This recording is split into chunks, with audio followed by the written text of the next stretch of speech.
then All it right. does have flavor. But We're recording. It's like rubbing alcohol. Yeah. Oh, are we on? Are we on? We are classically going to begin every show with that. Welcome to Bondcast, James Bondcast, the only podcast where three guys talk about their love for James Bond. Oh, we forgot to turn the air conditioner off. All right. Get ready to There we sweat, go. boys.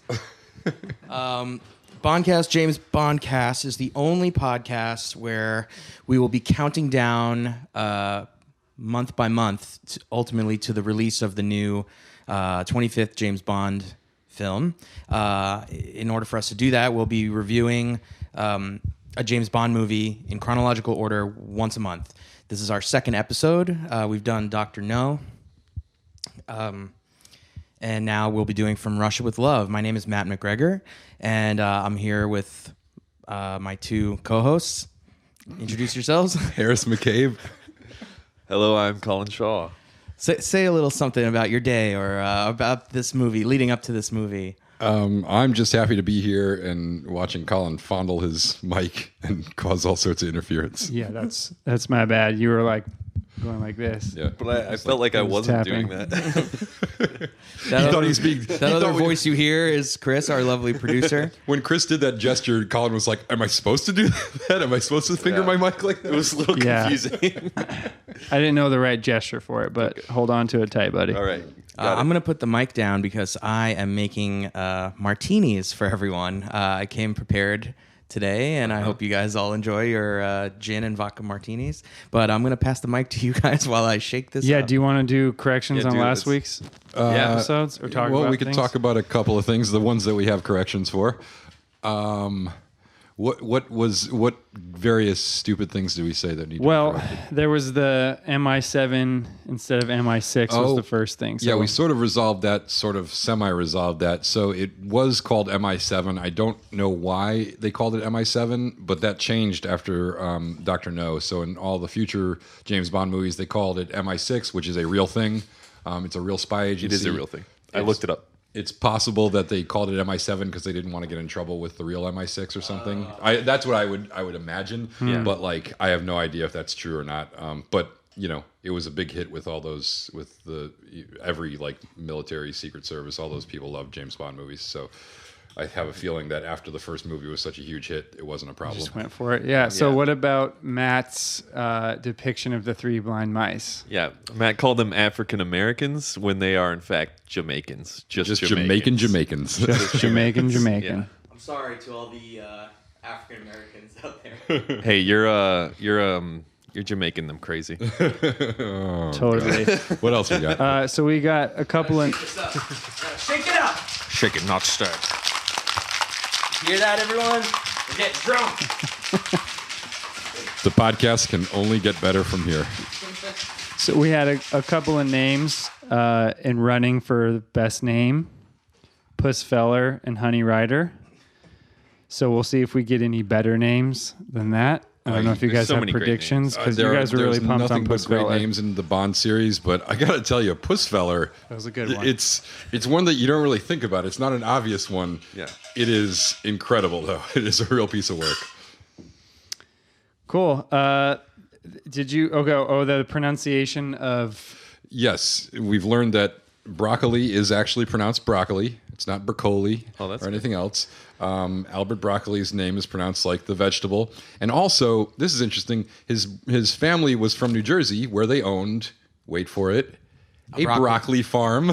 That's Wow. right. The Garden State. And they traced their lineage back to Italy, where an Italian family actually invented broccoli. Oh, cool. So, Sick. yeah. How do you invent broccoli? Like a apparently, boss. apparently it didn't exist. It's a combination of like cauliflower and some other kind of vegetables. It's a vegetable hybrid, bro. science. Have you ever had broccoli? 4-H, dude. 4-H. It's like broccoli cauliflower, and like it's cool. Stop It's not making really up relevant. vegetables. Good talk, guys. Moving on. All right. Did you guys want to talk about the gun debate, the PPK Beretta? We talked about that a little bit. Anything with there or the Topple missiles while we're on the subject of weapons? I don't have any new news on PBKs or Berettas. I don't know about Topple missiles either. Toppling missiles. We did not do our homework. We did not do all our homework this So week. if anybody happens to be listening and has any influence on this show, where can they reach us? We're going to provide an email address at the end of the show. Can we do it now or no? I gotta wait. We gotta wait. We gotta make them wait. We can't give it away in the beginning. Okay. Or we can just pause for a second and then cut it in later using the power of technology. I'm not cutting anything. This is a no cuts show. No cut show. All right. The last thing is the Connery tattoo. Did anybody do homework on that? I saw some cool pictures of it. I don't know what it is. It's enormous and black, and it's all over his forearm. That's what she said.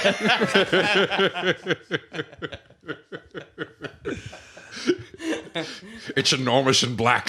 And it's all over my forearm. All right. So this week, We're off to a great start. what movie are we doing, Matt? Well, before we get into that, there's something I want to bring up. For those three people who listen to the show, you might have actually heard our lovely intro and outro music, which was a nice little trap beat that I have to give kudos to Chris for putting that together. In I don't even know how long that took you to make. But great If job. it was anything under like 8 hours, it's incredible. I think it took like 35 minutes.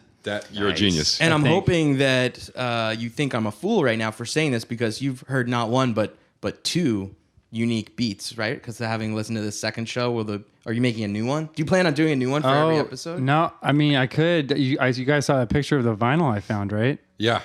Yeah, I didn't know. I was just when I would go to thrift stores, I would just dig through stuff and be like, "Oh, Star Wars, that's cool," or James Bond. It would just happen to be that I have Russia with Love, so I guess I have to now. have Right? I mean, I like to have a signature song, but I also like the idea of having lots of songs. Yeah, maybe we can have like a Maybe midpoint the song. outro could Yeah. always be like the first one that you did, and then the intro can be something different every time. Sure. Catered to Or the other way. Okay. or the Either other way. way. Yeah. What do you want? Oh, I mean, I really was hoping you didn't ask, and I think you should, just emphasize your own creative freedom and just think about the way music cop-out can answer. be incorporated Cop out. into not just production, but You're life allowed to and- have opinions on this show. Thank you for waffling, Colin. That's enough of that. Okay, let's get into it. So the movie we're doing, 1963, A Beautiful Year, From Russia with Love. It's the second James Bond outing. Same director, I believe, Terrence yes, Young. Terrence Young's back again. He's back again. He would take Correct. Goldfinger off, but However, the rest of the crew, I notice, is different. It's different production designer. there's a couple of reasons for that, but yeah, the production designer Ken Adams didn't come back because he was, as we said last week, working on Dr. Strangelove with Stanley Kubrick, which the Dr. No job got him that gig. He loves doctor films. Yeah, he only wanted to do doctor films. That was going to be his thing, but he ended up coming back and being the longtime James Bond production designer on many other things. Famously. And the Sid Kane is the Bond art director. There's no credited production designer that I could find on From Russia with Love, but the production design was spectacular once again. So, Sid Kane is the art director. Maybe we give him some props here for that. Sure. Yeah. Colin, what are your thoughts? I mean, some of my favorite sets are they're in Hagia Sophia. That's that's not really production designed. It's just like that. So, and then Great a lot job. of it, That's why they didn't have a credited production designer. They just showed up and they were like, "Yeah, this will do." this Found really looks cool places this looks there. about like what we wanted it to look like. Yeah. They're like, hey, why don't instead of making a crazy set, why don't we just shoot in some crazy looking place?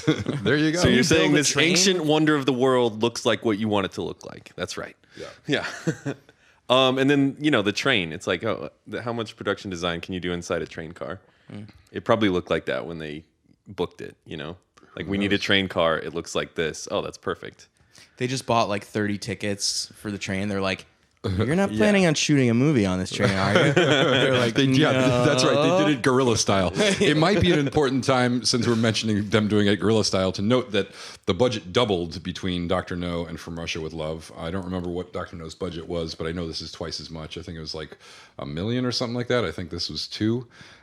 Which in 1963, Yeah, this one was $2 million. It's is big, that's big money. inflated to $75 billion. Yes, this was one of the most expensive movies. That's not true.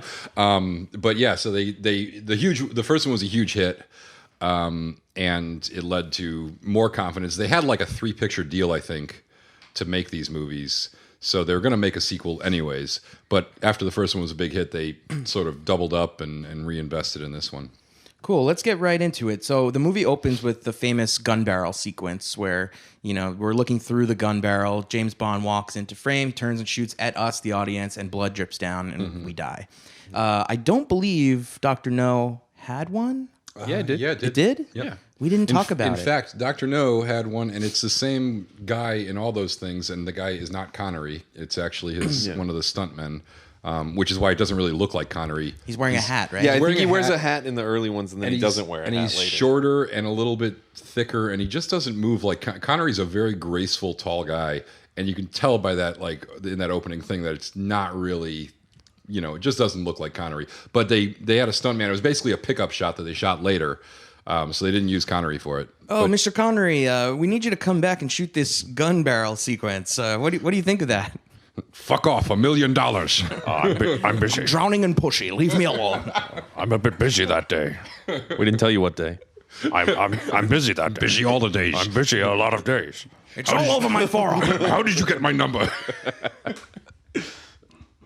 How did you find me? Yeah, so we got the gun barrel sequence, and then we go right into the Cold open. The cold open, and we didn't see Connery for a long time in the first one in Dr. No. We see him immediately here.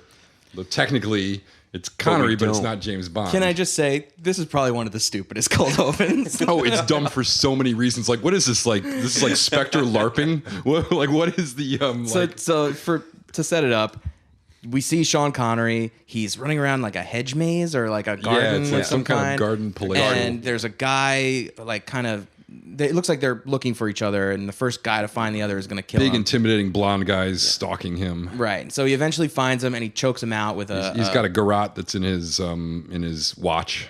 Right. Yeah. And Which is then like he a little falls down fancy dead. spy gadget. And suddenly all these lights turn on, and it's revealed that they're on like they're in like a lavish garden backyard of a giant mansion. And I have so many Spectre questions. compound. The It's like Spectre a- compound. I got so many it's a questions about this. Like, compound on Spectre Island. who Yeah. volunteers to play James Bond in this exercise? Right. Because like they actually kill the motherfucker. They pull a mask off. They pull and a mask the off. reveal is that it's a mask. It's not really James Bond. It's a guy wearing a James Bond mask. So in essence, they're training these guys to kill James Bond. by actually having them murder people. And that I've got another question. Like, are they having them murder like talented agents to really test their skills? In which case, why are they killing other good agents? And if they're not, then what's the point? Because they're just having them murder like it's the mask is like a psychological thing. It's like we need to get this guy constantly killing, but we also need him to know like who he's going to be killing in the end. because they have like a super realistic mask for this stupid exercise that they do in the dark. You know? Which leads me to another question that's always bothered me. Like, James Bond is a spy, but yet everyone knows who he is. Because every time he walks into any room, he's like, Bond, James Bond. Yeah, my room, it's James Bond. James Bond's secret agent's room. I feel like the man on the street doesn't know who he is. It's just people in the community. I feel like if you're on the spy street, community? I feel like if you're on the street and you're James Bond, you probably do because he's yelling at everybody. It's really not a smart spy play. no, he's for like him. running by with like bullets flying around and stuff like that. So you know he's somebody that's like either killing or gonna be important. killed. Yes, important. I would say important in like the killing silver world. lining on this opening is that it only gets better from here, I think. Right? It established the traditional like pre-credit sequence. Yeah. Which I believe this was actually supposed to take place later in the film. I read that it was supposed to be in a later portion of the film, and they actually decided to use it as a cold open because they didn't have a cold open in Dr. No. Did they have a cold open in Dr. No? No, they do just they did the Yeah, bullet they did the thing. barrel, and then they did the and then they do credit sequence. roll, and then the three blind mice, and the credits. Got it. Yeah. Yeah. So this is the first time they did the cold open, which became like a huge James Bond staple. Yeah. So let's get into the title sequence. There is no song, right? Or what is the song? There is no song. Well, the song is like an instrumental. But is it the From Russia with Love? No, it's not. Because that song sucks, as we will find out later. It's a Right. terrible, terrible fucking song. But it's the title sequences by Robert Brownjohn, who did several of them. And he had this idea. It was actually from a modern artist. Was doing a lot with like projecting film on things. And he had this idea to project film on women's body parts. So he's actually got clips from the movie or no, the titles, the clips from the movie are the next one. The titles are projected onto women's body parts of these belly dancers at the beginning over a song that is just sort of. I got to interject. So last week you were talking about watching with your parents, or your dad said it was like a rite of passage thing. Yeah. Is this that moment when you started seeing? No, was this your first boner? no. There's way dirtier ones than this because these belly dancers are actually wearing clothing, whereas later on in the James Bond movies, and these are all like PG like rated movies, most of them. And I don't know if they ever got to like PG-13. I think there's one where you straight up see but nipple. You see nipples. Like there's like if you're watching these opening title sequences, there's naked ladies in them. Not this one, but eventually. I think it's like Spy Who Loved Me or it's For Your Eyes I Only. think It's one of a few those like them. has straight up. There's some straight up There's nipple. some real nudity. There's some real coming of age, grown up boy moments. But obviously, the rating system is not the same today as it was in 1960. This is rated Q. Is that true? No. Oh, I would have Yeah, they believed just you. had You used to be You able could have to convinced me. I mean, you used to be able to get away with a boob flash in a PG movie. I remember, like one of the guys she flashes her boobs at the end of that one. Well- and that was like a PG movie, I think. well, even now, isn't there like a different precedent set on violence versus sexuality or something like that? Yes, violence gets a lot more rope than Yeah. sexual. Like nudity generally is like has been a little harsher, Like automatic R or officiated, something. but yeah, R, it's yeah. usually eventually they got there where they were just like, no, it's if you see boobs, it's an R. So we should find out when that happened, but let's continue. with Yeah, the so story. the only thing I want to say about the title sequence is like the theme I got from it was gypsies. There's going to be a gypsy element yeah, in this it's, movie, right? And was there ever? yeah. Yeah. So my next note here is about the chess game. I don't know if I'm skipping scenes. I like that scene. Yeah. No, I was. That's my next one too. I mean, just the production design. That room is amazing. All yeah. Like, it's it's a like a fantastic- giant chess on the wall, right? You jump into an international chess championship, and Yes. it is this fantastic, huge room full of people, and there's a huge chessboard on the wall so everyone can see, the audience can see what the chess masters are doing. There's a chessboard on the floor. There's these huge marble columns. It's fucking dope. I mean, just think probably- about the words like upscale Venetian chess stadium.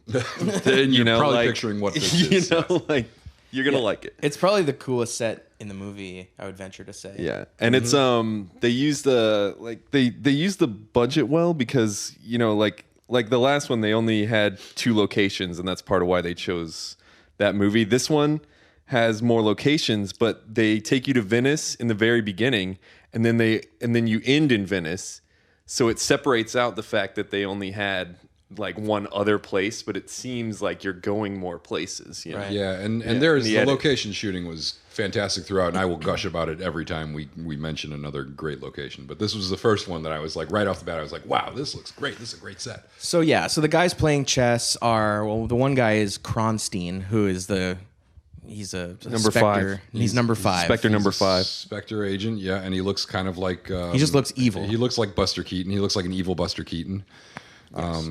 And he's got a funny little accent. He's very full of himself. And then he immediately goes and meets, after the chess game, he gets summoned to meet Blofeld.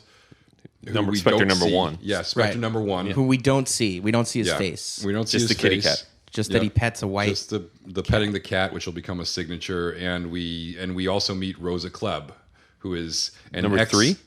Yeah, Is she number 3. Right. She's an ex-KGB agent, and she was, I think she was parodied in Austin Powers. She's very like a common Bond trope. She's played here by Lottie Lenya, and if that name sounds familiar, it's because she gets name-checked in the Bobby Darin song "Mac the Knife," partially because her husband was Kurt Weill, the writer who wrote the Threepenny Opera, which the song "Mac the Knife" comes from. But she was also a very famous stage actress. Her Holy name is shit. mentioned in the song? Yeah. Can you sing that line? Do you know it? Look out, Miss Lottie Lenya and old Lucy Brown. Wow. So that's oh, thank you. Yeah, That's great. So that's Lottie Lenya, and she's. I thought it was really interesting. I don't know if you guys picked this up, but she's not one of those super cool, super confident Bond villains.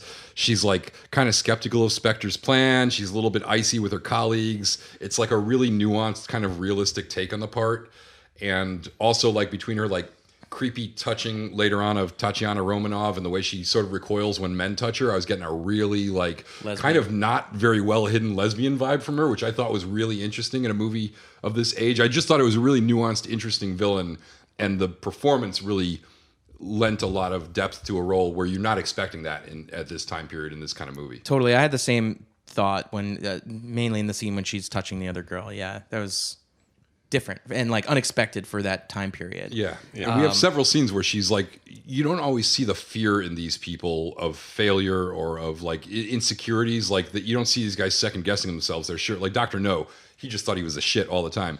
You can tell right from scene 1 with her, she's confident in her ability, but she's also terrified that she's like making mistakes or that she's not going to be able to cut it. And the blonde guy, the assassin from this one, Right. he looks pretty confident if he like looks more like anything. Standard, yeah. Well, he's like a killing machine, right? Yeah. Like, that's the sense. He's the guy who's training in the He's beginning. been trained at the Yeah. Spectre compound and for a long time. We meet him shortly. I think we go right with Rosa Klebb, right, to meet him to after Spectre that, right? compound. So, and he's being also- trained. He's having a picnic with like a woman, I guess, that like lives on the Spectre compound. Spectre Island. Spectre Island. That's my next note. Is that Okay, they sorry. verbally call it Spectre Island. They're a like- secret crime organization. So it's like murder, physically trained, picnic. Go on a date with the secretary or the picnic, and then she comes and she hits him with the brass knuckles. Yeah. And you were going to say that this is a famous actor, but he's unrecognizable. They dyed his hair blonde, so nobody would recognize him. But right. And I don't know how famous he was at this point, but he's Robert Shaw. Is that his name? Yeah, Robert Shaw, who is best known as Quint Colin's from father. Jaws. He's best known as Quint from Jaws. And yeah, just doesn't look anything like himself. He was I think he was English by nationality, but I think he lived most of his life in Ireland. He was also a novelist. He's way younger and way less drunk. In this movie. Pretty interesting guy. Yeah, and he did have a drinking problem his entire life, which is eventually what killed him. Yeah. I would like to take a moment and just point out that this is something I looked up, and I think you guys will find this delightful. His nephew, Scott Shaw, is a multi-hyphenate filmmaker whose IMDb page is a fucking gem. So I just want to tell you, his top films are The Rollerblade 7, Samurai Vampire Bikers from Hell, Guns of El Chupacabra, and Max Hell Frog Warrior. Of course, not only does he write and direct most of these, he also stars in all of them. Even the trailers are unwatchable. But the best thing about this, like they're 4 minutes long and you can't even get through them. The best thing about his IMDb page, and please everyone go on his IMDb page right he now. looks like I'm going to show you guys his photos. He has 91 photos on his IMDb page, and they are. He looks like he has a side job as a James Hetfield impersonator. Amazing. These are just Wow. Colin, he's definitely related to you. He's got the same hair. I mean, these are stellar. I think my favorite one is there's one coming up. There. Nice. It's not an actual Gap ad. There's no fucking way. But it's got Gap on it. And But he looks like he could be in a Metallica cover band, right? it is amazing. There's 91 photos on his IMDb page. I don't know. I suspect these movies are not good. I have to say, he wins the award for greatest IMDb picture gallery ever, though. It's not to be missed. Please, everybody, just take my word for it. You won't regret it. What was that last one? Something Frog Warrior? Does that mean it's like similar to the Ninja Turtles, where it's like a mute I don't frog? think anybody could say. I imagine even people who have watched it would still be in the dark about that. It's fairly incoherent. This is a Well, good this point. is a tangent. We got to go back. This is a good point in the podcast for me to announce that we'll be transitioning to what's his name, Scott Shaw, Scott Shaw. a Scott Shaw only We're podcast. We'll be reviewing his movie. reviewing every Scott Shaw movie ever made. All right, let's see. My next note is punches him with brass knuckles. He flinches slightly. Oh yeah, so like the whole thing is he's supposed to be so tough that she punches him with the brass knuckles to test how tough he is, and I actually saw him flinch a little bit. Like I wish he didn't flinch at all. You know, like they really did it. And he was like. And the entire time I'm thinking, like, you could be really tough and brass knuckles could still break your ribs. Yeah. And then your great assassin's out of commission with broken ribs. So maybe not the best test. She gets off of a helicopter and like goes down to Spectre Island, puts the brass knuckles on, and just punches this guy in the gut. And then he flinches barely, and she's like, "Yep, that'll do." Close enough. Yeah, I don't know. To me, this one, this is not one of my favorites. I'm going to go ahead and say it now. Like, I don't think this is one of the better James Bond films. It has some things, but Well, I think we should table that for the moment because I'm going to have some real issues with that later on. Okay. I think we should get into a fight about it later. All right, but one thing is like I don't the assassin guy. I'm not intimidated by him at all. Like I thought they did. he is bigger than James Bond, like height wise and width wise. But other than that, he looks like he's like having a little too much fun, but not like Serious enough. murder fun. I thought they did an interesting job of building him up early with making him silent and like proving his strength in all these different ways. Story wise, yeah. And once he starts talking, it's different because he's like he goes undercover. But I don't want to get ahead of ourselves. But I did think like he sort of I think like pioneered that Bond henchman, strong, silent, intimidating presence. Maybe not the best, but he was one of the first. I think that's part of the. I we think we didn't get a good one in Dr. No. Yeah, but I think that was part of the storytelling. To me, it's like the guy. I don't buy it. Like Oh yeah, okay, I guess that that kind of makes sense. I mean, Robert Shaw, he was a big seems guy, but chill. he seems like he seems like kind of cool. He seems like he would just Yeah. like kick back and have a couple of beers with you, which he probably would. How did you feel about like the fighting style in this movie, like compared to maybe Doctor No, which I thought had like terrible. Do we want to jump ahead? But because I mean, like I thought it was pretty good. I thought like a lot of the fights were really good. I thought the action in this movie was pretty good. Well, what were the fights, the memorable fights in the movie? They had a great one on the train where it's like they're of just like course. going That's the crazy. end. Yeah, going nuts. They had the gypsy girl fight. Oh yeah. They had the whole raid on the gypsy camp, which was now we're just going. See, All right. I think the gypsy camp one is like kind of silly looking. I thought it was hilarious. Let's just get back to the. But they introduce a We'll get to new the gypsy camp music soon. in that one, which is cool. Yeah, let's get back to the they plot. use- use that Speaking of- music Speaking again. of new music, the next thing I have is where a boat is on the river and rowing down the river, and we get our James Bond title music playing on the radio from Russia with Love. yeah. It's fucking terrible. I was just like, oh, now I know why they didn't put it in the opening credits. People would have walked out. And your girl Sylvia Trench is back. Oh, that's right. Yeah, they're having like a picnic kind of date. Yeah. James Bond's date from the last movie, Sylvia Trench, Oh, yeah. who stripped naked and hung out in his apartment, actually managed to corral him in and become his second official date. girlfriend. Yeah, second for date. about a second. yeah. For a second, and then then he's off again, and we never see her again. But that's, he probably had her taken care of. It's like, Let's be real. I've got to break up with this woman. Handle it for me. Take her down. I don't see him doing that. But that is funny. She keeps on calling me. She doesn't understand. I'm trying to ghost her. Oh no. Yeah, we'll get to the end of the plot. We gotta pick it up though. is a dyke. Good notes. Note taking. So yeah, where are we at? Okay. James Bond. He's in London. He's on his second date with Sylvia Trench. He has to leave because he's got government work to do. And goes to see M. Wait. He says, now about that lunch, and I have. Was that an oral sex joke? Totally. I'm pretty sure it was. probably. Yes. Yeah. So then he goes to M headquarters. M tells him there's a Russian agent who fell in love with your photo and is offering the Lecter. Shaken, not stirred. Another drink. So the Lecter is like a coding machine, and she has that, and she fell in love with James Bond, and she's a Russian agent. She's like looking to defect. And we know this is bullshit. We've already seen the other side of this. She's being played by Russia and by Spectre. We get our first Q sighting of the series. Yes, Q branch. Yep. And Quartermaster. it's actually Desmond Llewellyn, and he's actually called Q. The gadgets are super realistic. They're actually like real shit that seem like they could be real spy briefcase. gadgets. Really sophisticated briefcase with all these gadgets in it. It's got a dagger in it. It shoots smoke in people's faces. It, Smoke bomb. has gold hidden in it. All this The shit. dagger. The little gold coins. And it carries a machine gun that is a machine gun that the whole machine gun fits into the. No, it's a sniper rifle. Yeah, it's a sniper But it rifle. assembles. Yeah, and the whole sniper rifle fits into the stock of the gun, which is actually a real gun. I didn't know that. I had looked that up. Yeah. So and then we're off and running on our adventure. I thought So there we was go to Istanbul. a lot of we go to Istanbul, and there's a lot of like parallels with Dr. No, with like the driver picking him up and they're being tailed and everything.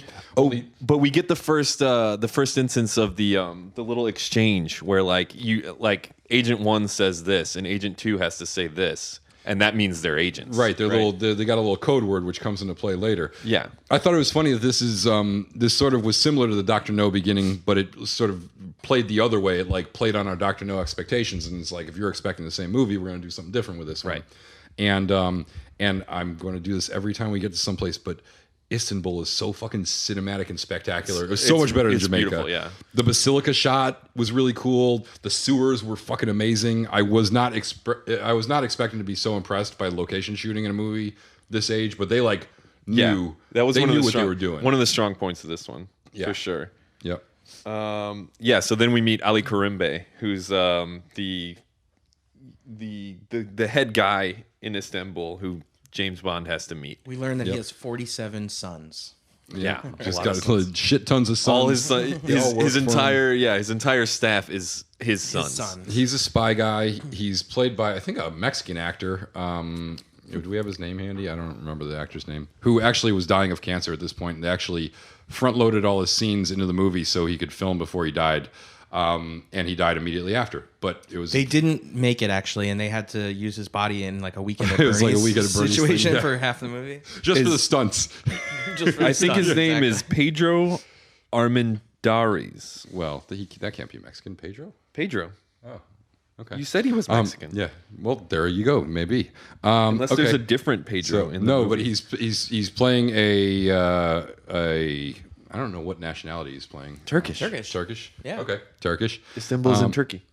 Well, I get that, but that doesn't mean it's full of. They even specify that the place he goes to is called Station T. Oh, for Turkey. I would assume so. Yes. Okay. All right, so let's get to the meat of this story here. So Bond connects with Karen Bay, and they team up. And what's the girl's name? Have we gotten to her? Not yet. I don't think so.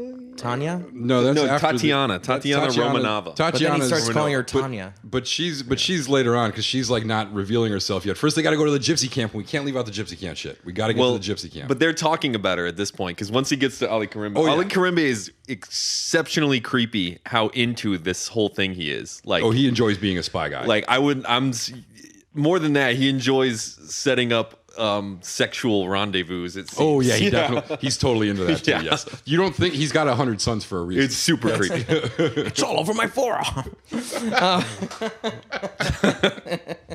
Oh god. So they're aware that Spectre is trying to get the Lecter machine, right? That's the whole thing. They want this Lecter coding machine. Yeah. But they kind of want it for themselves, so they're like, oh, if Spectre's going to use us to get this Lecter machine, we'll use them to get the Lecter machine because we know what's up. The next thing I have is the gypsy camp because they try to lose their Russian tails. So Russia bombs their place, and then that's because Spectre wants there to be a conflict between them. But then they say, well, it's not safe here, so we got to go run and hide. And he's like, let's go to this gypsy camp, which is, I think, over the top stereotypical. Oh yeah, it's Like, well, too stereotypical. Like what I thought was like, it's interesting because the James Bond movies are all this kind of exploration of exotic locales and different cultures, but it's always through these many layers of very Western Caucasian viewpoints. So it's like we're seeing this exotic gypsy culture, which has probably some tangential similarities to actual gypsy culture, but we're seeing it in the most like cartoonish way possible. every from the little caravans to like their clothes to like everything they're doing. Yep. Yeah. So it's these two women. They get to the gypsy camp, and what's going on there? Like they don't stop for James Bond. He comes right in the middle of a fight that's about to happen. That the whole camp is excited about. Which Ali Karimbe is also really into, like getting Bond to watch the fight between girl the two on girl women. fight. Yeah. These two girls are in love with the same guy, and like they're gonna fight ostensibly to the death.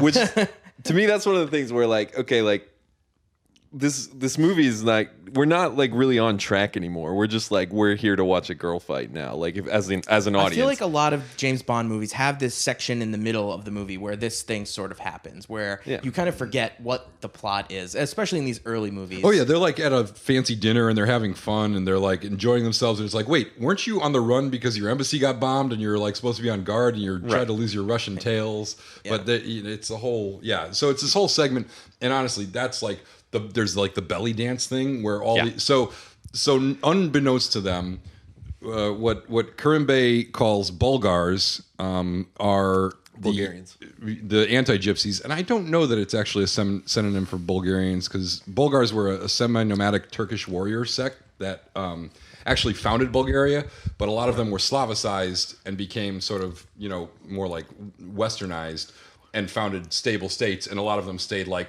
what these Bulgars are in the movie, which are very similar to like gypsies, except with leather jackets.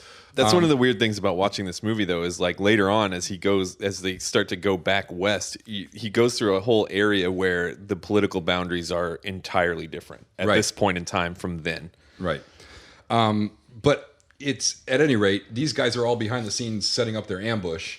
Yeah. And meanwhile, we're watching belly dancers and girl fights, and it's really kind of an excruciatingly long sequence where nothing happens. And then you get this amazing, hilarious music. No, the music is fun. I like that song, but it's a catchy tune. But then you get this ridiculous fight where Bond sort of like, you have these guys like machine gunning each other and stabbing each other and shit, and Bond's just sort of wandering through the camp with a sword, like just sort of fucking with people, but not in any sort of really productive way, like in a haphazard way. Like he'll cut something and a tent will collapse on a bunch of guys, or he'll just cut loose a flaming wagon and it'll hit a bunch of people. But like, they could be gypsies, they could be Bulgars. He doesn't give a shit. He's just kind of making a mess and being like, yeah, fuck it, I got a sword. I'm James Bond. Nobody's gonna fuck with me. They're all foreigners to me. I mean, oh god. I mean, to me, this sequence looks like they got everybody together and they flipped on the lights and they're like, okay, now everybody run around crazy. We're rolling. Yeah, some of you need to be on fire here. Yeah. So I want to recap. So there was... Chris, did you watch this movie? Hell no. So there was... This is the second time there was yellow face in the first movie. Right. And now this is the second time where they're kind of like crossing the line in terms of like racial... Yeah, they got Mexicans to play Turkish people. This is also... I mean, okay, at least that's like... At least Mexican is like another person of color. It's not like... They could add these people... It's close, but I mean, I shouldn't even say it's close. It's maybe the same color family. Right. But it's completely... not that close. Yes, no. Not Latin America, and it's something totally different. Exactly, so totally I different. want to note that they're not doing a super good job so far. Right. And this is the first... They're also very... Okay, this is one of the things I don't like about the movie. If you were to argue that you didn't like James Bond because you felt like it was thematically sexist, right, you would use this movie. Okay. Oh, I would use Goldfinger. but we'll get to that. I would say this movie before Goldfinger. Because it has more objectification in a very like the two gypsy girls fighting over each other are very much not human characters. They're like a spectacle. I would argue that Rosa Klebb is one of the more like sort of empowered, independent women in the canon of James Bond movies. That's a good argument. And also Tatiana Romanov ends up... Thank you. I didn't even hear what he said. She's a dyke. Oh God! Did you hear that? Oh yeah. Yeah, but and I think that could be kind of progressive too. Although she is a bad guy, I think. Okay, but was it progressive or was it like it'd just be hot if chicks fight and we make chick on chick action? Well, that's exactly the girl the fight motive. is totally the girl fight is totally. It would be hot. Although that's an intense fucking fight. Like it is not that sexy. It is really fucking. They're fucking with each other. Their claws are out. Yeah, they're like just hurting each other. They're just pulling each other's hair. They're flipping each other into shit, and they're throwing each other around, and they're beating the hell out of each other. It's not like there's probably a really sexy way to shoot a girl fight. This is not it. This is like they're scantily clad, but so they are not beating like the shit they're out fighting of each other. hard. Oiled up in little kitty. No, that's not tubs. it at all. And there is the whole thing of like Ali Karimbe comes across very much like, oh, the culture is different here. You know, like, and But you he's said he's a trying to little tell that perverted to anyways, Bond. though, right? What? You said he's a little perverted anyways, right? Yeah, he seems like a pervert to me. Oh, well, that's my read. Let's flash forward to after the fight where the gypsies win, and Bond, because he fought so heroically in this fight, They're both into him. he gets to decide who gets to marry the chief's son, and both women spend the night. They go into the tent with him. And he says, "Oh, I'm gonna have to figure out shit which is one." that? Yeah. Oh, it's. He gets to decide by having sex with both of them. I don't know if that's stated out overtly, but it is implied. It's heavily Yes. implied. So what? Oh, okay. Here's a new segment. What's his girl count at this point? Well, Sylvia Trench. Sylvia Trench. Now, One. we got to assume the the gypsy. the two gypsy girls. 2, 3. That's it. That's it. So You far. only slayed one in the first We're movie? like a third of the way through the movie. So Yeah, we're in the middle still. So we need. He goes after they go kill some Russian guy. He helps Ali Karimbe kill a Russian guy. who climbs out of oh, this is great too. So he climbs out of a woman's mouth on a poster on the side, billboard. on a billboard on the side of his building. He climbs out of her mouth. He's got a secret escape hatch on the side of her on the side of this building that is in this actress's mouth on this enormous billboard. And after they shoot him, James Bond quips, "She should have kept her mouth shut," Right. which I can only imagine wasn't the first or last time Connery said that. Okay, so then he has the rendezvous with Tatiana. He who's finally waiting in his room in his bed. Natalia Romanoff. Tatiana. It It's says here. Tatiana. Oh, is it Tatiana? Yeah. Yeah, and then he calls her Tanya. Tanya. He makes just gives up. He just gives her. No, it's like a nickname. He couldn't pronounce Tatiana. It was too far. Not a nickname. Too many syllables. Just couldn't do it. I give Bond so much more credit than both of you. Like, he's like a real good guy in my like in my subjectivity. When I watch the movies, he's like much better than what you guys think he is. I just think of SNL Connery. That's all I You saw think of. Goldfinger, right? We'll get to that. All right. Well, that's We're gonna watch that next month. it's not- Harris. Next month, yes, Yeah. we'll be talking about Definitely that next not month. already. build the anticipation.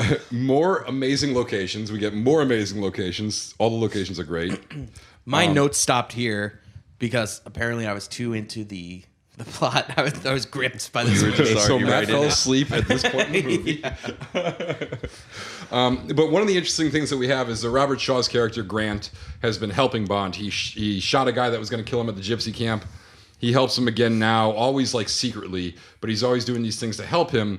And we're wondering why is that? Because we expect him to be like the enemy that's trying to assassinate Bond, but he's actually helping him because he wants him to get this Lecter device. So now Bond and what's her name? Tanya. We'll just call her Tanya. I Tanya. can't remember that many syllables. We're gonna call her Tanya. Bomb the Russian embassy and steal a Lecter device. And I wish I had a clip of the music that plays when they steal it, but it's like standard Bond music. But it's like the super staccato horn beats. It's not the regular James Bond theme. It's like the theme they play for certain intense action moments. Is it The extra loud one. Yeah. For lack Yeah. of a better It's- description. It's like It- dun dun dun dun dun. Yeah, dun, that's dun, a- here. That's the one. No, that's the one. That's the one when they come into the gypsy camp. That's the one. That is totally They the use one. it twice, and, right? And I think they use it anytime anything awesome happens. But it's like a super like underrated music cue that comes we through in a gotta lot of sample these that Bond one. musics. Yeah, definitely. We'll have to cue them up All right, because let's find it's fun. And then they steal the Lecter device and they hop on the Orient Express, which was a normal passenger train, goes through Europe, goes from Istanbul to Paris, and was famous in a lot of literature. It was supposed to be a normal passenger train. Correct me if I'm wrong, but I think there was a murder on this Was train. there? Yeah, there was. It was supposed to be a normal passenger train, but because it visited all these luxury locations, it became known as this luxury thing. Yeah. And they sort of upgraded the train and made it this whole big deal. And it was like, in literature, it became like a great setting for stuff because it had a lot of exotic, you could go to these exotic locales. A lot of famous, rich people went on it. It was a key element of Bram Stoker's Dracula.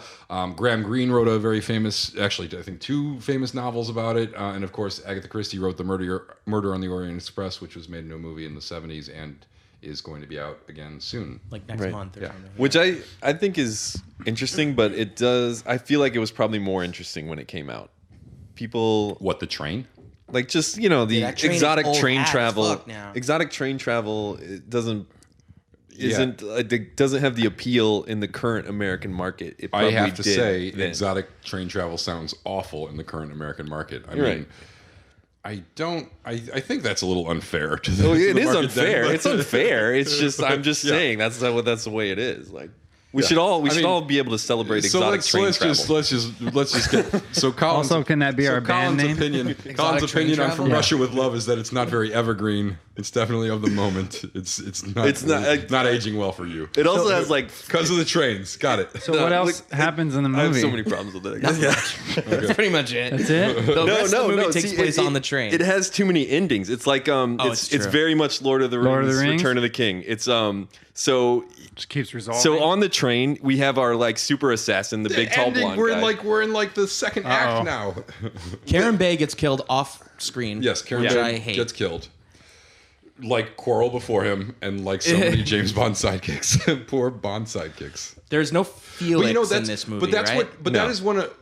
that's one of the interesting things about the Bond sidekicks is they have to die for like because you can't kill Bond. So the only way to increase like the dramatic tension in the movie is to kill off another important character, and those important characters are always either the love interest or the sidekick, and often both. So these people die a lot in these Bond movies because James Bond is invincible, everyone else has to get killed. yeah, Makes sense to me. it's sad, really. Yeah. So yeah, they have the epic train fight.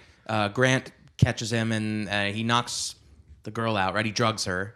Drugs her Yes. first. Yeah, and then they have this fight. Oh, we forgot to set up at Q when he meets with Q. He gets given a briefcase that Oh, has. no, we said that. We talked we about did? that. Oh, You were okay. you were, So he you has were the shaking a briefcase. martini. Oh, yeah, There's a great shot. My favorite shot in the movie is when Bond gets off the train to look for his connection, and Grant follows him. It's where he hears the password that they had established earlier. Yeah.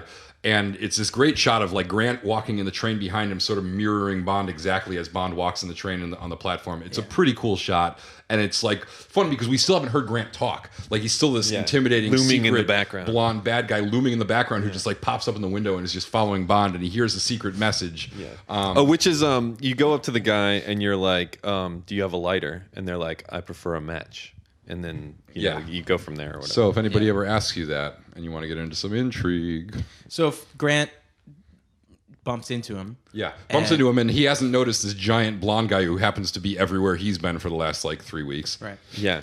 and he puts on a fake accent, right? Yes, Yeah. very posh. It's Robert Which also Shaw at his which also poshest makes him accent. sound not intimidating. Yes, Right. and that's the thing with threw Colin off. I think that's more intimidating because I think he's like undercover there. He's like no, It's- I'm yeah, just it's a little I'm just a creepy, wimpy yeah. British guy. Oh God, look at my accent, and he's like really this Good guy. evening, Mr. Bond. Also, I thought it was interesting, and I don't know if you guys. caught Hello, this. chap. Robert Shaw is about 5 inches shorter than Sean Connery. Really? And they did so many crazy things to hide that fact. Like they always had him sort of entering first, and they had him sit down in the car where Bond stands, so they didn't have to. Because he looks like close to a foot taller. Because they're trying to keep him a similar height, and he seems bigger, but it's all like how they shot him and how they framed him and stuff like that. I thought it was really cool. They did all this really, really clever stuff at how to hide the fact that he was much shorter than Sean Connery. That's interesting. Yeah, I didn't know that. Yep. Okay. And then so all this happens. He drugs the girl. Bond figures it out. He, beats the shit out of him. They get into this epic brawl. Yeah. Oh, he tricks him with the briefcase, which blows up in his face. Grant gets the best of him, has a gun on him, explains the entire fucking scheme. Oh, there's kind of a nod to like the "Can I have a cigarette" thing from the first. Right. Exactly. Yeah. And also like they're just like he's got a gun on him, like he's beat him, but they're just like hanging out for like a while. And they do like the talking villain thing where he's like, well, what you see is that Spectre was trying to do this and you fell for a trap. And Bond's like, Spectre? I didn't even know it was Spectre. Right. I thought it was like somebody else. And he's like, tell me more. Still like, well, I'm going to kill you, so I'm going to tell you whatever. Still in the fake British accent that he's putting on because he killed the British agent to pretend No, doesn't to be he a change British. his voice at some point? I have no think he idea. does. I actually think he might have been a British guy that was recruited by Spectre. I think that might be his backstory because we never heard him talk before this. So that might be his real accent. I have thought no his fucking voice. idea. I seem to remember that it got a little more gruff. He's like, Yeah. I guess. But I'll say this: this is one of the things I loved about this.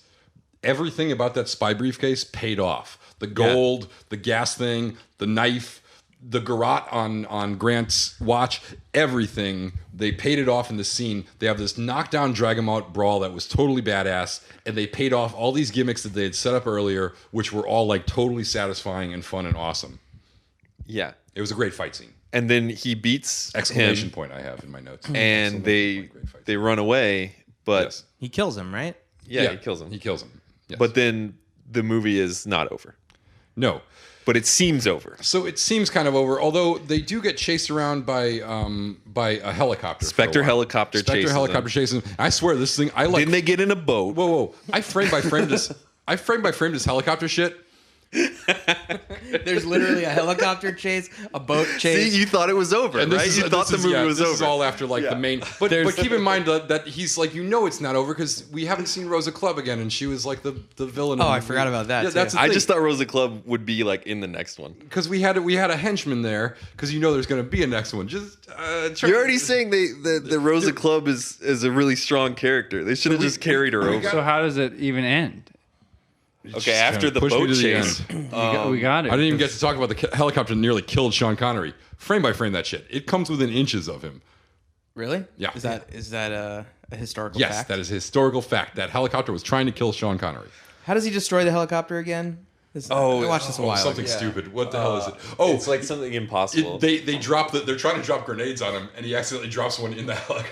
Oh no, he shoots the guy, and he's about to throw the grenade. Shoots the guy, and he drops the grenade into the helicopter, Yeah. and the helicopter almost falls on top of him. But luckily, he's hiding near rocks. yeah. Good old rocks. Good old. So then rocks. he's So like, then they find man. a boat that's full of big barrels of gasoline. And he says, wait, he also says, I'd say one of their aircraft is missing.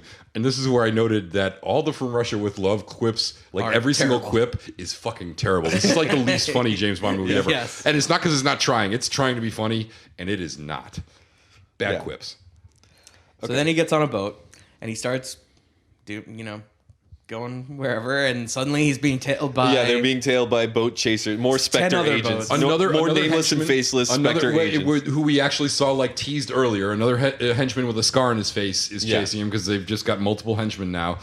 And that was also really dumb because they throw the barrels out and they shoot the barrels and the barrels explode into flames. But it also makes it way longer because they chase him around for a while. Then he does the barrel thing, and the barrel thing is like set up payoff. Is this before or after we see Rosa Club again? Well, no, I think we're before. forgetting the scene where both Kronstein, the guy from the chess match in the beginning, and Kleb are talking to number one. So that's an important moment. We go back to this thing where Rosa Club and Kronstein are called to number one's office or whatever. office, and they have to be in front of him. And the whole time, Kronstein, despite the fact that his plan was shit and totally went to shit, predictably, he's like totally confident. He's like, yes, well, if you people had executed my plan better, the plan was great. And he's not even like defending himself. He's like, I'm totally dope. Rosa Club's sweating up a storm because she thinks she's about to get killed. And then The twist happens. and Kronstein evil gets Buster killed. Keaton gets killed, and Rosa Club gets given told to one more like chance. one more Right. chance to go out there and do this. We don't accept failure. How does Kronstein get killed? He gets killed with a poison boot knife. It's a knife that comes out of the toe of the boot, and shit. if got they poison on if they kick him in the shin, and seconds later he's dead. So it's kind of an interesting moment, and then we get the boat chase that's totally lame. Except there's a great moment. I don't know if you guys noticed this. There's a great moment when a pyrotechnic goes off at the front of one of these boats, which clearly wasn't supposed to, or the stuntmen didn't know about it, and scares the shit out of them. There's a shot where, like, clearly a bunch of flames shoot up in a couple of stuntmen's face, and you could see that there's actual, like, holy shit, I didn't know I was going to get my face burned off here. It's pretty I awesome. didn't notice that one. And so Bond and Tanya, what's her real name? Tatiana Well, Bond calls her Tanya, so she's Tanya to me. They end up going on their little honeymoon at a fun little resort hotel, which, if you've seen Austin Powers, you know how this movie ends because they spoof this pretty hard. But all of a sudden, Rosa Club shows up, dressed as a maid. They don't notice her as she's like busying herself. Tatiana notices her, but she doesn't know what to say because she's divided loyalties still at this point. Yeah. Oh, exactly. And that's where we kind of get the big payoff at the end is that Rosa Club actually almost kills James Bond, and then Tatiana helps. She chooses Switches save sides. him. Yeah, Exactly. actually And she switches shoots sides. Kleb instead of Bond. And then we get some more shots of beautiful Venice locations. And then we actually finally get our From Russia with Love song to play. And it is just as bad as we suspected it was earlier in the movie. But they're on the Over gondola. some sweet you know? gondola sex. Yeah, there's just some sweet back what is it? they have the back projection. Yeah, because they're not Yeah, actually in yeah, they're Venice. not I in read Venice that. at all. And- They did shoot in Venice, but Sean Connery and Sean all Connery's the like, "I'm not principal going to cast fucking were never Venice there. again." No. Yeah. I refuse to get in that boat. Wait, so what's his body count up to now? Not guns, but vaginas. Vagina.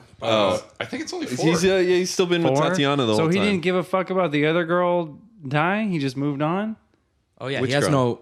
no heart. He never gives a fuck about that. Wait, which girl died? Or no, not died. The girl that he But- just left from the Oh, beginning. yeah, I thought you The said girl you from set the some first girl movie. up from the first movie.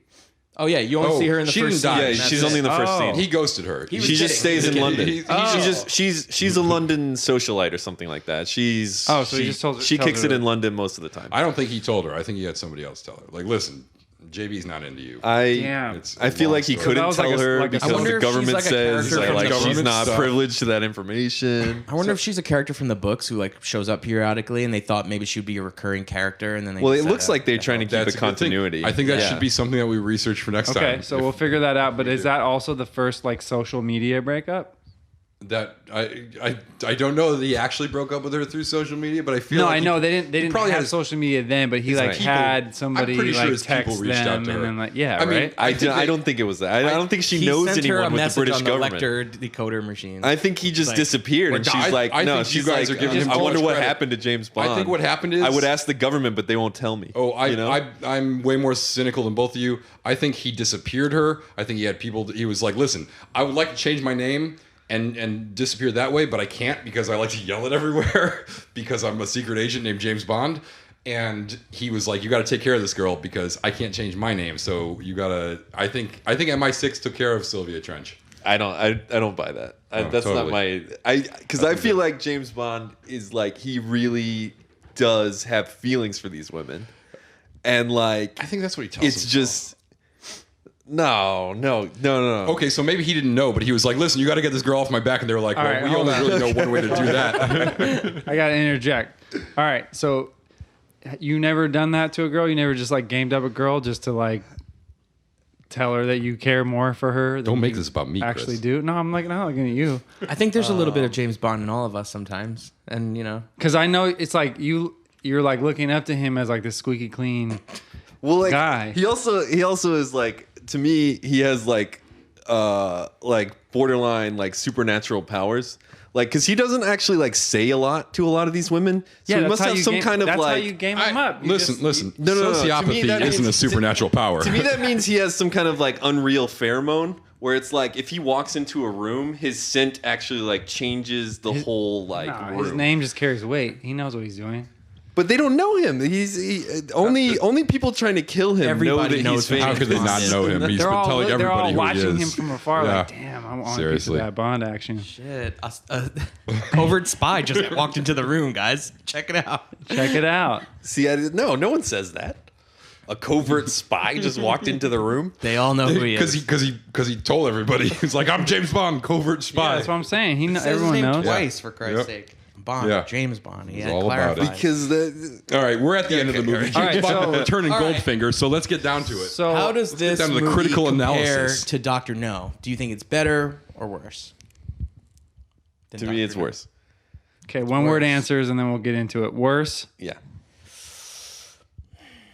I'm gonna have to say worse.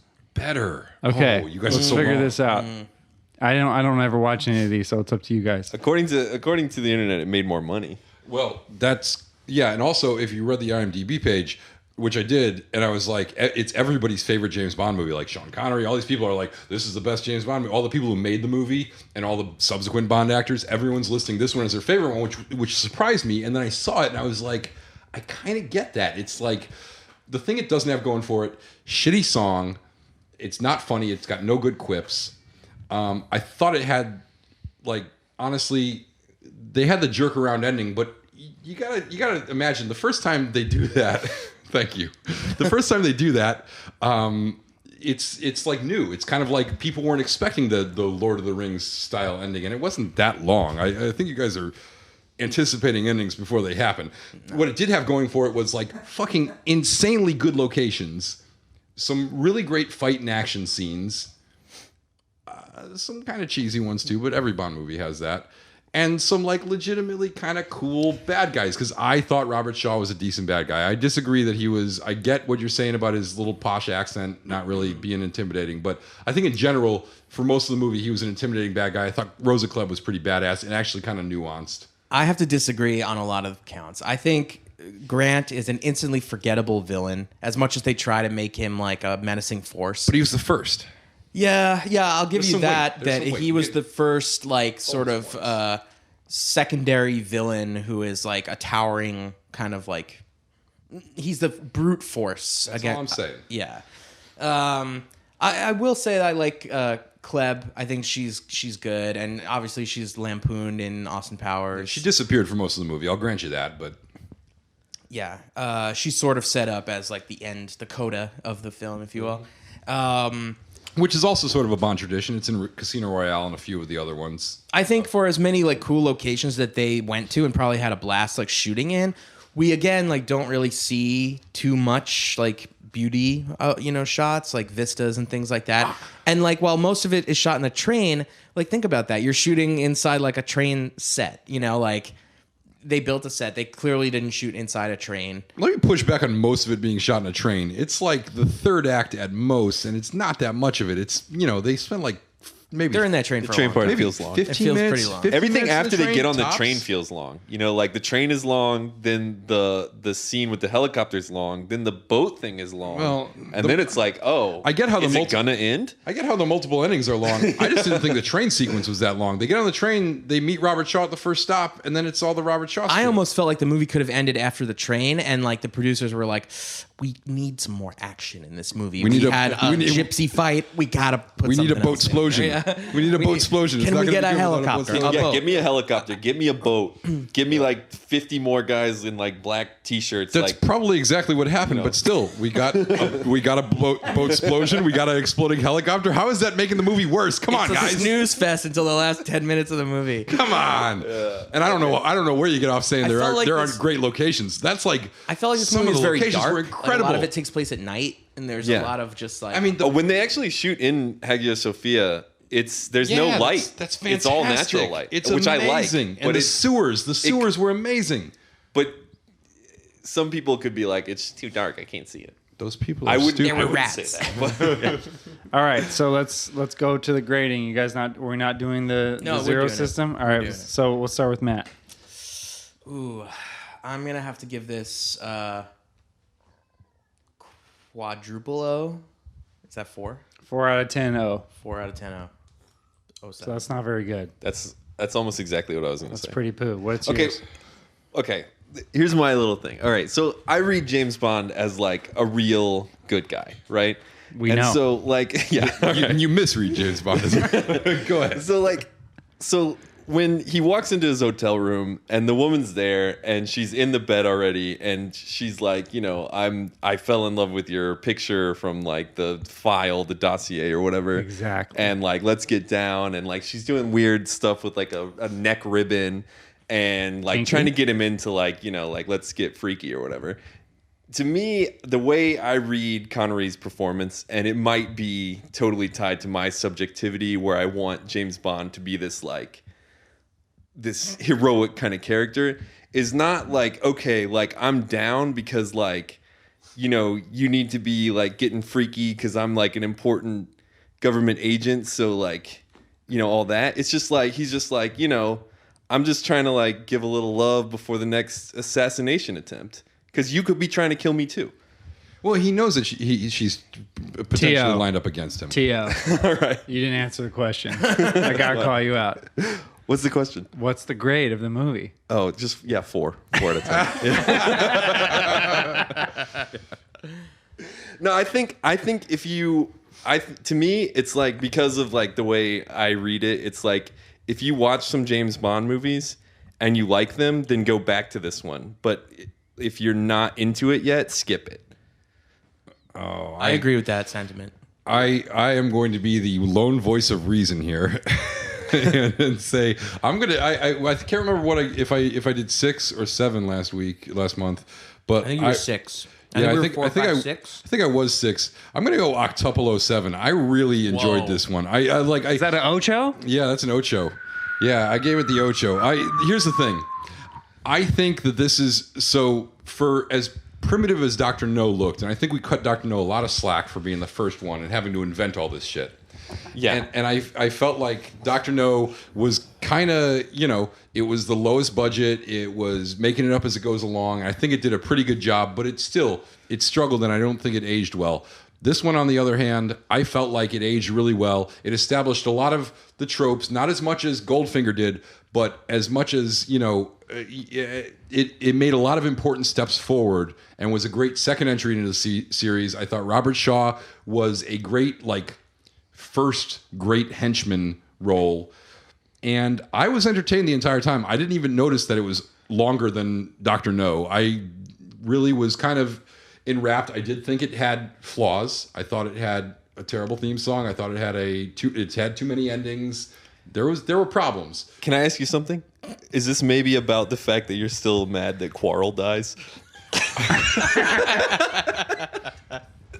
There are some things that But his red shirts, man. There's some things that I just am not going to be able to get over, and that's one of them. Yes. But I did enjoy this movie. Just sort of on the surface, I thought the locations were spectacular. I thought the action was better. I really enjoyed the movie. I had a great time watching it, and was surprised at how well it had aged, considering it's the second James Bond movie. They were still figuring a lot of shit out, and it's really old. Would you issue this movie a license to watch? I would definitely issue this movie a license to watch. I know you guys disagree, but Yeah, see, mine's no. But if you get into James Bond, then you go back and watch it. But retroactive license to watch. Yeah, retroactive license to watch. Is that what you're starting, granting? if you're starting from scratch, if that's you're following that's this like podcast, if you watch it, you'll be acquitted. You don't have the license to watch in the if you're future. following this podcast and you're watching along with us, skip this episode. Go to the next one. The next one's much better. Should we start the whole show with that? Oh God, I think that's a. We should, just put that line in the great, front. Yeah, All we're right. great. Don't ever skip the podcast because you love it. We're great podcastaneers. This is great. All right, I think we gotta got a sign great off. strategy. We're okay. Yeah, let's get the fuck out of here. All right, thank you for listening. If you have any comments, questions, or concerns, Here it is. You can email us at jamesbondcast@gmail.com. The whole thing? The whole thing. Or you can just tell us next time you see us because you're probably one of our friends. Mom, give me a call. Dun, dun, dun, dun, dun, dun. Do the song. Dun, dun, dun, dun, dun, dun, dun. Dun, dun, dun, dun. So good. Bond. Bond. Bond. Name's Bond. James Bond. Bond. Bond. Bond. Name's Bond.